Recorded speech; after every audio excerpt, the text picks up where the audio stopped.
Usually this is not a very sexy topic. Talking about civil service reform puts people to sleep like that. This kind of video, though, shows us exactly what it means when we don't have civil service reform. So this is a very elementary question. These people work for the executive branch of the government. The president is the chief executive of that branch of the government. Why can't he fire them? Why can't he say, listen, I don't like that one, get rid of them? They're protected behind walls of bureaucracy and just cause employment. I mean, you have to jump through so many hoops that in the federal bureaucracy, a lot of the times their supervisors would rather just put them in the corner and give them no work. I mean, that's how impossible it is to get fired. I believe you have a 1 in 500 chance of being fired from involuntarily fired from the federal government. You have a 1 in 77 chance of being involuntarily fired from the private sector. So these people aren't living lives like most of American citizens do. Again, I want to stress this point.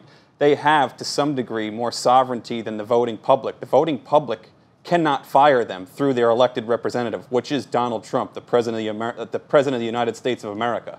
I mean, that's something to really be concerned about. It's not sexy, but it's incredibly concerning. It is. I think that's the definition of tyranny, when there are people in our government who are making rules and laws and we, the American people, don't have any say over whether they're making rules and laws. I mean, it's supposed to be our representatives and the staff of our representatives, not somebody who we didn't choose to send there to represent us and take part in our governance. So what do we need to change? What needs to change to make it easier to fire these employees who are actively undermining a duly elected administration from within the administration? The same people, by the way, these are the type of people that write anonymous op-eds in the New York Times. It's these people, not high-up cabinet members in the Trump administration. What do we need to change?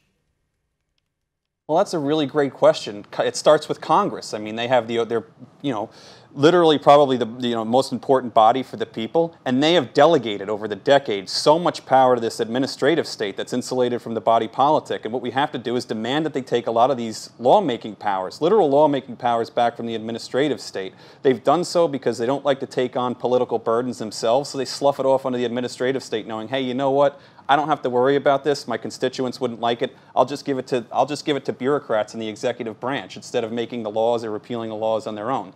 So the first recourse is always Congress. A lot of these laws are codified in the executive branch. The president's is going to have a hard time trying to change them on his own.